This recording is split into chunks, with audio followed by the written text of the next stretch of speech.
Some people are triggered by what I say and they accuse me of hating the West. They accuse me of being divisive or what have you. But look, if the truth is hateful to you, or if you think that someone telling you the truth hates you because they're telling you the truth, why do you think that the one who's been lying to you loves you? The fact of the matter is that the West, the collective West, Western Europe and America, have an absolutely grotesque history. And it doesn't matter what level of society you're even talking about, or what aspect of the so-called civilization that you're talking about. I mean, don't get mad at me for what I'm saying. Get mad about having been lied to about it. That's what you should get mad about. I mean, do you know when the Europeans came to the Muslim world during the Crusades? SubhanAllah, they had literally in their lives never met people before who actually were even hygienic, who even washed every day, who bathed regularly, who washed their hands before they ate, who brushed their teeth, who had basic sanitation systems in their societies, in their cities. That was the first time they encountered civilized people. And you know what those Christian crusaders did? Those holy warriors of Christendom? They straight up ate people, boiled human beings. Muslims in pots. They roasted children on spits. That's what they did. And we know that there are numerous incidents of African slaves being cannibalized on the ships, on the boats, and once they got there. And everyone knows by now how Europe practiced what they called medical cannibalism, where they would consume mummified flesh and drink blood because they thought it was good for their health. This is where you come from. They would publicly execute criminals, and then pass blood around the crowd from that criminal for the people to drink. And you don't want to hear about how filthy and how degenerate their monarchs were, their aristocracy were, all across Europe. The rich and powerful, how they were infested with lice and parasites, how they defecated where they stood, how diseased and how cruel and how perverted and how syphilitic they were. Henry VIII, Ferdinand VII of Spain, Leopold of Belgium. I mean, it's a through line. It's a through line from Caligula right up to Biden, right up to Trump, right up to Macron until now. Under the powdered wigs and the fancy clothes, there was rot, opulence, and putrescence side by side throughout all of European history. And no, it's not just the aristocracy. No, it's not just the rich. Don't kid yourself. Like I said, we're talking about every level and every aspect of that society. Your doctors were going from performing autopsies to delivering babies without cleaning their instruments, without washing their hands. I mean, when it was even suggested to them that doctors maybe should, and surgeons should wash their hands and should practice basic hygiene as late as the 1840s, the people who suggested that were mocked. Well, you didn't start washing your hands until the 20th century. Do you understand me? Meanwhile, Muslim physicians had been sanitizing for 1,000 years already.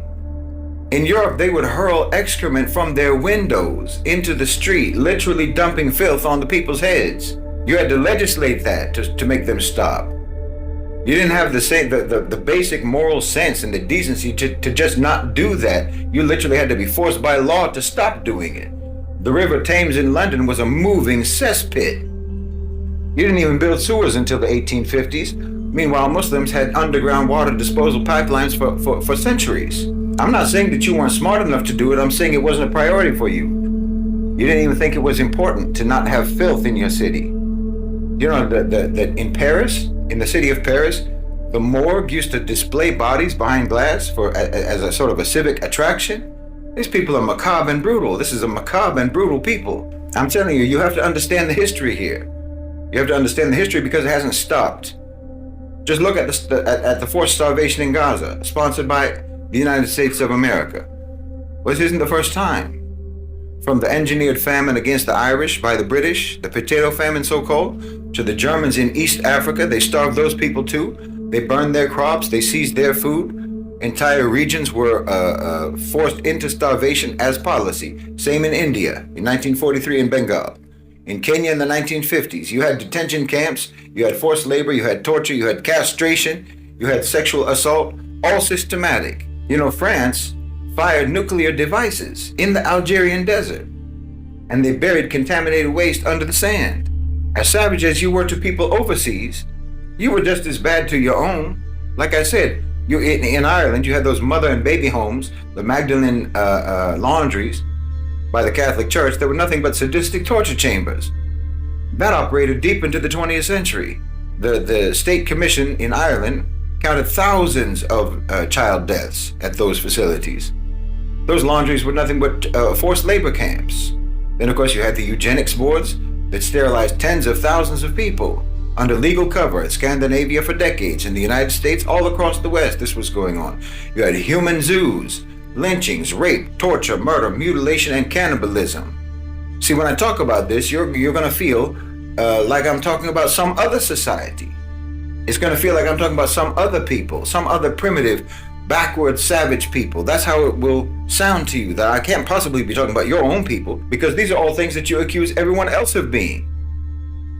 But in fact, there is no one with a more disgraceful and more degenerate history than the one that you won't teach, because it's your own. You won't teach your own history, and that's a shame. It's a shame because people have a right to know. People need to know what they're dealing with. I mean, your own people need to know that. Your own people need to know what they're dealing with, because the society that they live in is not the society that they were told they live in. I keep telling you, Epstein was not one bad apple. Diddy wasn't. Trump isn't. The truth is that whole barrel is spoiled. The whole barrel is rotten. So what chance does a good apple have in that rotten barrel? Even if you are still insisting to call the continuous record of uninterrupted wrongdoing, uninterrupted sickness, evil, and cruelty, even if you insist on calling that an alarming number of isolated incidents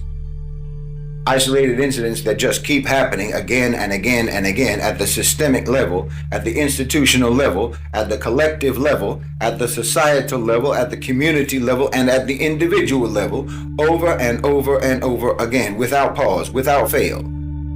I'm asking, where is there any evidence of good apples in that rotten barrel? This is a lot that you have to wrap your heads around. I understand that. And it's really just the first level of understanding. It's really just the first level of recognition. The first level is recognizing that, yes, we are not talking about isolated incidents. We are not talking about a few bad apples. We are talking about a so-called civilization that has always been primitive, that has always been brutal, that has always been twisted, and that never changed, that never evolved. And that's why they don't teach you about their history honestly. That's why they have to propagandize you and miseducate you. And why they have to pretend to be shocked. They have to pretend to be shocked by the Diddys and the Epsteins and so forth. Why they pretend to be appalled, precisely to cover up how actually standard this behavior is and always has been in that society. Everything that Diddy was doing is being done right now. Everything that Epstein was doing is being done right now. Good Lord, even what Hitler was doing is being done right now. Even what Leopold did is going on right now. Like I said, it's just a code they use, a hypnotic suggestion, when they tell you that there were a few bad apples. When they tell you it's a few bad apples, then you will assume that the rest of the barrel is good, but it's not good. It's diseased. That's just the first level of realization. That's the first level of recognition that you have to come around to. A lot of Westerners will get so triggered and so defensive about this that they won't even be able to accept this layer of reality, much less the next layer of reality, because the next layer is even harder to reconcile yourself with if you're a Westerner. The next layer is realizing that there is no escaping the consequences of your history, and realizing that those consequences are in fact being imposed upon you right now, especially in America, but in Europe too. I mean, look at Europe. It's falling apart. Europe is falling apart. They're going extinct, and even their own natural extinction isn't fast enough for them. They're rushing towards war and conflict on the continent. Macron just told hospitals in France that they need to be ready for a European war by next year. War with Russia. They're tearing their own societies apart. They're impoverishing themselves. They're enslaving themselves. They're deindustrializing themselves. They're being asset stripped. Exactly what they did to the people that they colonized. Europe is tumbling into the abyss of their own making. But America, the imperial heir of Europe, the neoliberal economic firing squad of corporate power, they used to spray their bullets like a mass shooter all across the global south, all across the Muslim world, all across Africa, all across so-called Latin America. Well, America is descending into madness. You're descending into madness because you're cursed. That's why I've said you cannot properly analyze geopolitics. You cannot properly analyze geopolitics if you exclude the reality of divine justice. You cannot exclude God from your assessments. You can't exclude Allah subhanahu wa ta'ala from your forecasts. And you cannot be as unjust, as brutal, as degenerate, as wicked as America has been, and actually think that the consequences are not going to be severe. You understand? The suffering of whole continents at your hands is going to ricochet back onto America. I said you're cursed. You know it and I know it. That's the truth. We both know this. Because you can't have any sort of religious sense, any religious sense of justice, and not know that. Even if you call yourself a Christian, if you call yourself believing in God in any way whatsoever, you cannot pretend that you don't know that America is cursed, and it has been cursed ever since you all landed over there in the first place and started massacring the indigenous people and stealing their land. What your Zionist brigades are doing to the Palestinians right now is just a fraction of what you did to the Native Americans. What Hitler did was a fraction of what you did, in fact. And you really think that you were going to be able to escape the consequences of that? Of course not. Obviously not. Why do you even think for a minute that you could escape the consequences of decimating millions upon millions of people? To think that you would get away with that, wallahi, to even think that you could get away with that, to even think that you would never be held accountable for that is blasphemy. It's blasphemous for you to think that you could get away scot-free. Especially when you have never even done anything ever since then, except to compound the wrongdoing and to add to your record of crimes. You understand me? You have done nothing to atone.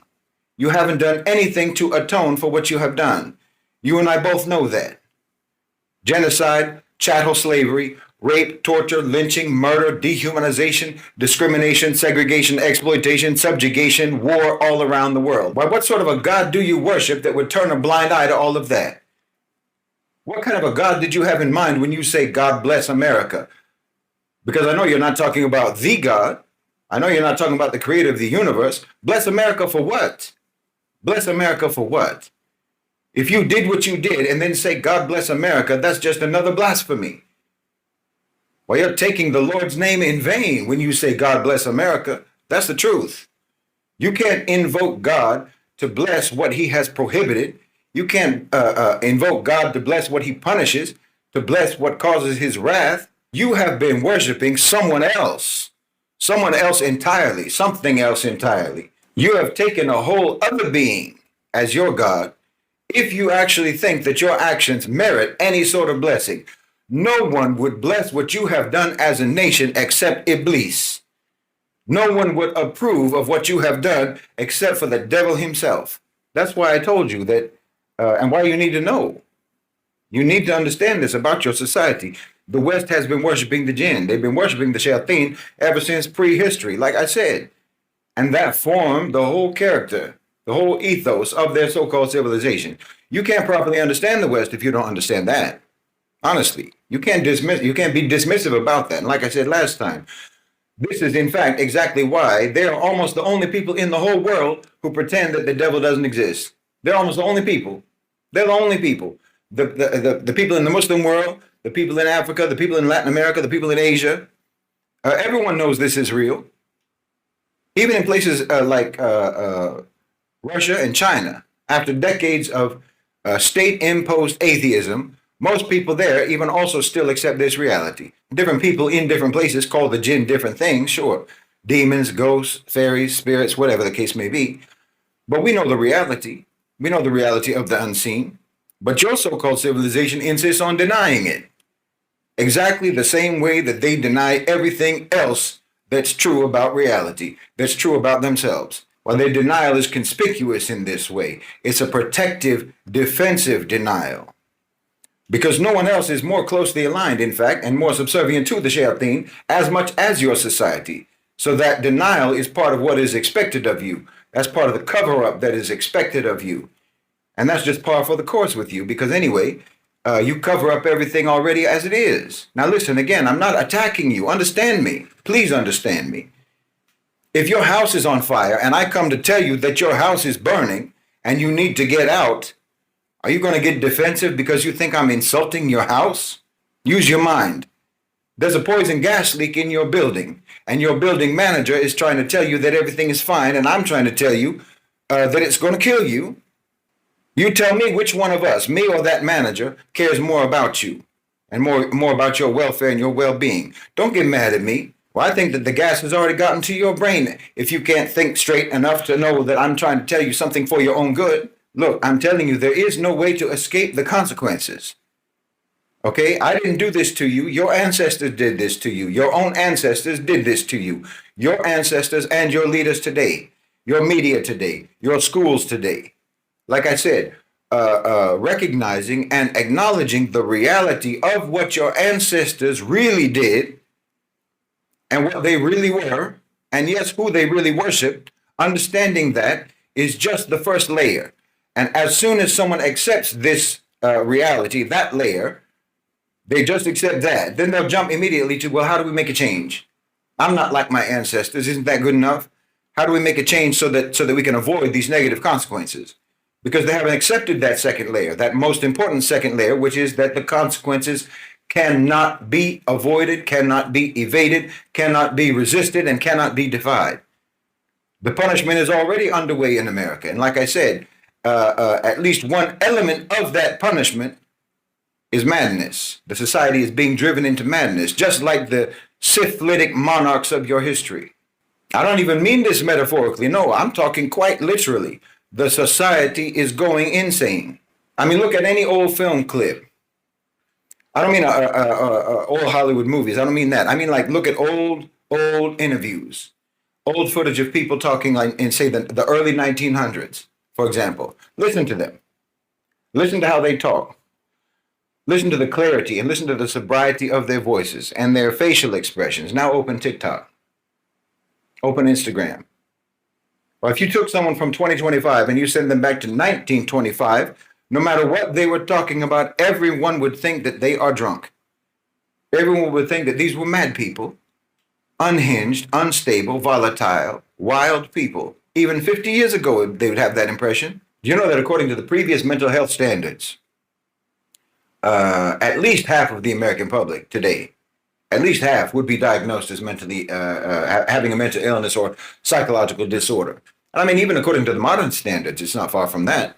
Roughly a quarter of all Americans have been diagnosed with some sort of a psychological or mental disorder, and about half of all young people. And I'm telling you, this is the toll of your history.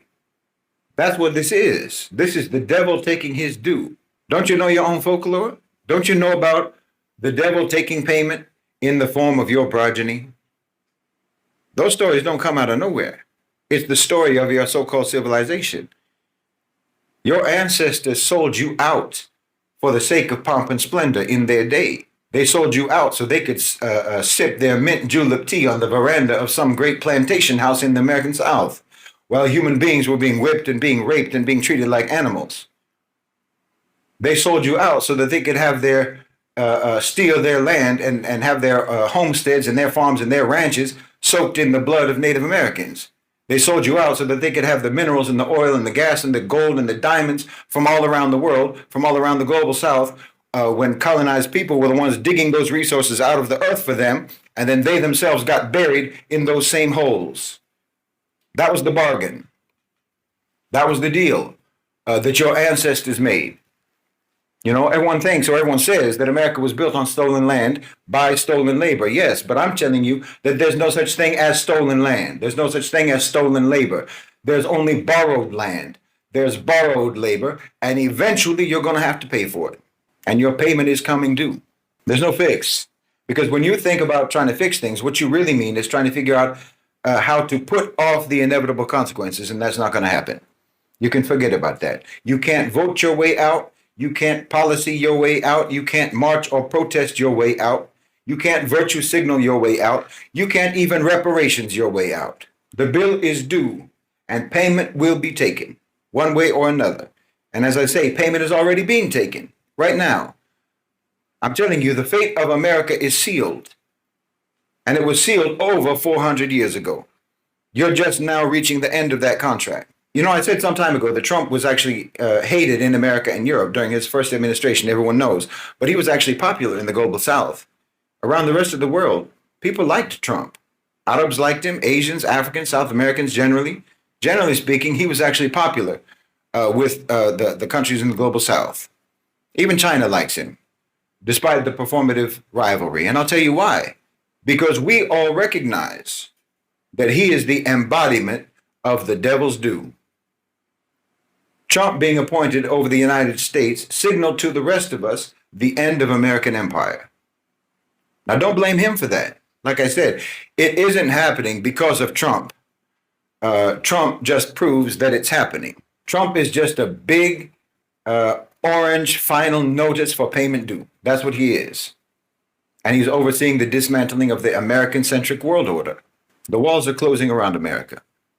And the demons are descending down into those, between those walls to loot and to pillage anything and everything and anyone and everyone in that land. And I'm not saying this spitefully, and I'm not saying it hatefully, and I'm not trying to rub it in, and I'm not trying to gloat. You understand? I'm not trying to insult you, but you need to understand this was always going to happen, and they have not prepared you for it. They have lied to you about what's going on. They've lied to you about your country. They lied to you about your history. They lied to you about who they are. They lied to you about what they are. They lied to you about how they have been, so that you couldn't see what was coming. You couldn't see this coming. In fact, most of you still can't see it coming, even though it's upon you already. And that's unfair. To me, I find that unfair. It's unfair to you. It's unjust to you. It's treacherous. Like I said, it's like you're in a building that has a gas leak and the manager of that building keeps telling you that everything is fine. Well, it's not fine. It's diabolical. That's a diabolical thing to do. It's a diabolical way to treat your own people. So I know there'll be people who say, okay, what can we do about it? And that's what I'm trying to tell you. There is nothing you can do about it.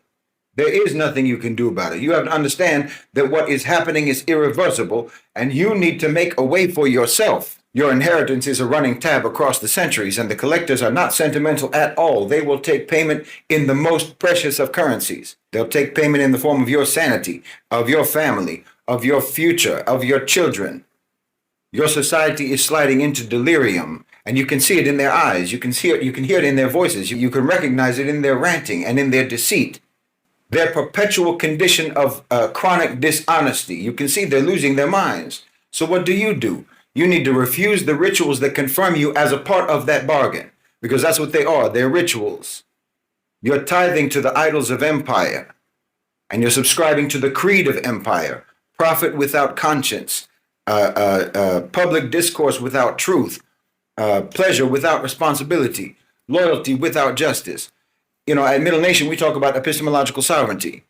And of course, we're talking about the Muslims. We mean Muslims. But even if you are non-Muslim, you need to extricate yourself from the language and the lexicon, ideologically, the intellectual lexicon of Western so-called civilization, from the paradigms, from the propaganda, from the ideologies, from the bigotries, from the falsehood, from the triviality, and from the trivialization of what actually matters, the trivialization of the important, and the polarization over insignificant things.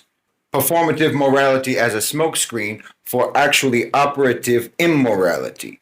You need to learn to speak in words that actually carry weight. Don't just repeat slogans, slogans and talking points. Break the hypnosis of the entertainment that they're playing for you to drown out the alarm bells that are supposed to inform you that your house is filling up with gas. Partition your household, partition yourself with a disciplined approach to information and discourse. Seal yourself off from nonsense as much as you can, wallahi. Don't just shrug when people spew nonsense. It's not innocuous. You shrug, you expose your jugular, and that's the whole point. You understand me? Don't let your guard down when people start talking nonsense. That's when you need to put your guard up, because they're talking nonsense for a reason. And you need to try to reduce your dependency on the systems that are collapsing right now. Debt is a leash. You need to cut it, even if that means self-imposed harsh austerity in your lifestyle. You need to get yourself out of debt. Consumption is also a leash. The less you consume, the more you're going to be able to breathe. Remember, this isn't about trying to change what's happening. This isn't about trying to change what's happening. It's about trying to survive what's happening, because it's going to happen either way. It's about trying to survive and hopefully getting through it in a way that will allow you to thrive. So you need to accept the fact that the empire is going to keep, rearranging the furniture to distract you from the fact that the whole structure is falling apart. They're going to continue to feed you slogans and contradictory policies and pronouncements and news and misinformation and promises. You need to ignore all of that. They're going to try to auction both nostalgia and cartoonish hope. They're going to package decline as renewal. They try to sell you therapy for the wounds that they themselves keep inflicting on you. And you need to try to disconnect you need to disconnect from those headphones. You know, don't be distracted and don't be preoccupied with Trump. He's just the stamp on the envelope that carries the final notice.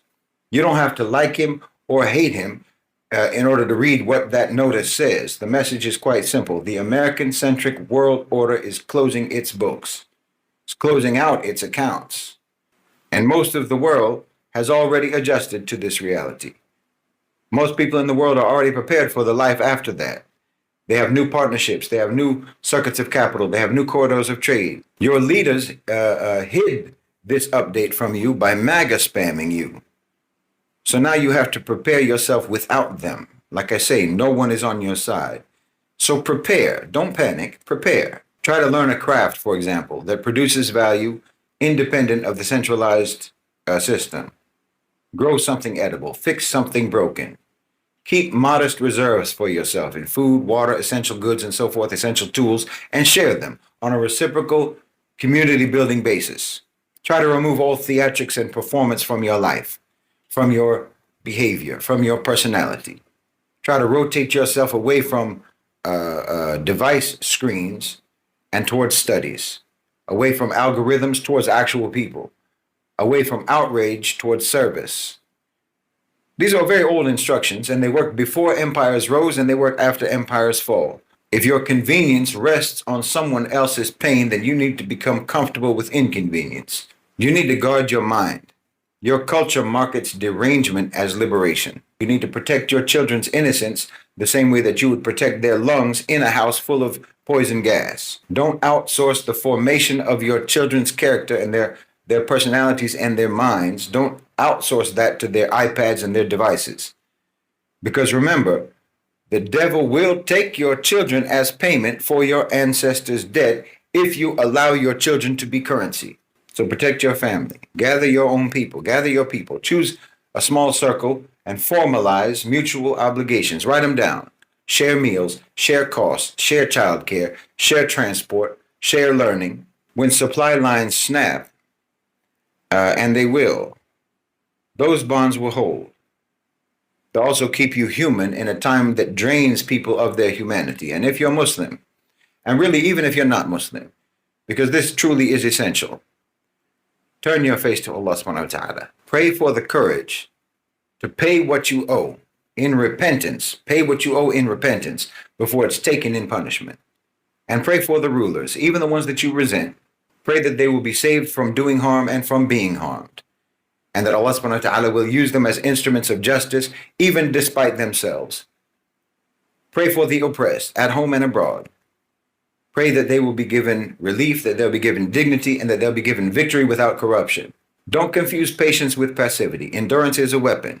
Endurance is a weapon, and it gives you time to decide what the next right move is, what the next right decision is going to be. And then one decision after another, that becomes your life. The devil's due is real. That bill is older than any voter roll.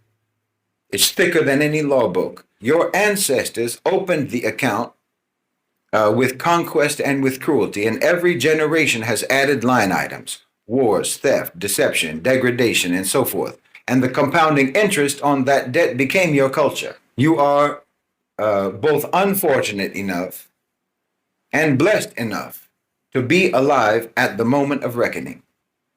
It's very heavy, but it's also an honor. You can choose to be better ancestors to your descendants than yours were to you. Consider that right now, you are writing the history that will be in the curriculum of your great-grandchildren. And your descendants, inshallah bi'idhnillah, can actually be grateful then for what you do now. No speeches are going to cancel the ledger. No speeches are going to rewrite the record. But a household can change its fate. A community can change its fate. A people can repent.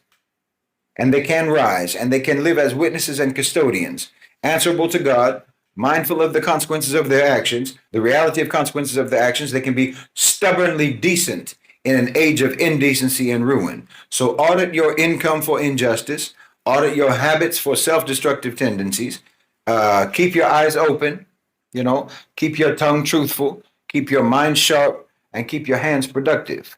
Try to settle your account as best as you can with Allah subhanahu wa ta'ala while you can.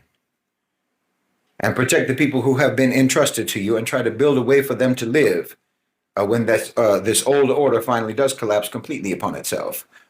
Because if you do this, then the collectors won't find anything that they're looking for when they come to your house to collect on your ancestors' debts.